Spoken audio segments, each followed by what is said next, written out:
Et on termine avec notre série Un lieu des histoires, 2e épisode à Vasselonne, dans le Bas-Rhin. Anne-Laure Marie et Jérôme Gosset nous racontent comment de belles rencontres peuvent changer des vies.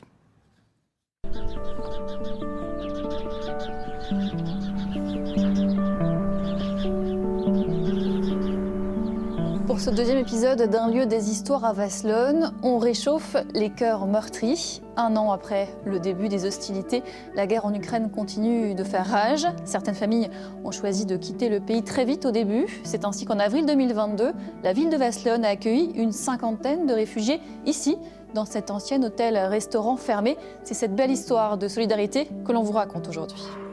Un quotidien de parents ordinaires, Pacôme et Natalia vont chercher leur fille à la sortie de l'école. Ça se passe super bien. Ça se passe super bien pour Laura et Kylie. Kylie commence à s'intégrer, s'adapter, se font des amis. Voilà. L'adaptation, ça se passe plutôt mieux. Voilà. La meilleure des choses, c'est l'éducation des enfants. C'est ce qui est le plus important. Mais pour en arriver là, il a fallu fuir l'Ukraine en guerre, trouver refuge et tenter de reconstruire quelque chose. Pacôme et Natalia sont arrivés à Vasselonne en avril 2022, logés dans un hôtel, puis au camping et enfin dans cet appartement. Kylie et Laura, 4 et 6 ans, trouvent leur marque. Ici, quand elle est dormir. La famille est aidée dans ses démarches par l'association Accueil sans frontières, une intégration réussie. Ça fait du bien. Puis de voir les gens qui s'investissent aussi, parce que je peux accompagner des personnes, si les gens ne s'investissent pas de leur côté, ça ne fonctionne pas. Là, les gens s'investissent énormément, les parents travaillent, les enfants travaillent bien à l'école, tout le monde est très investi dans sa vie en France. J'ai déjà appelé tous les gens de la ville. Ils nous accueillent à bras ouverts et donc du coup, on est obligé de suivre les traces et voilà, pour que l'adaptation, ça passe vite et pour que toi aussi tu essaies d'oublier un peu. Même pour oublier, ça va être difficile.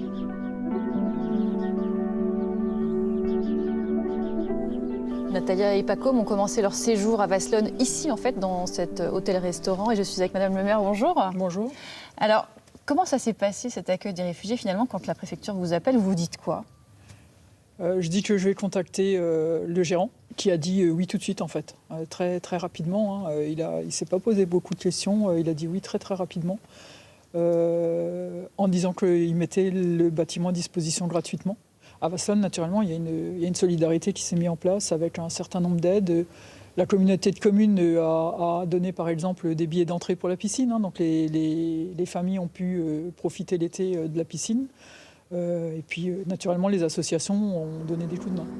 Bien entourés pour oublier qu'en Ukraine, Pacôme était footballeur professionnel et Natalia professeure de danse.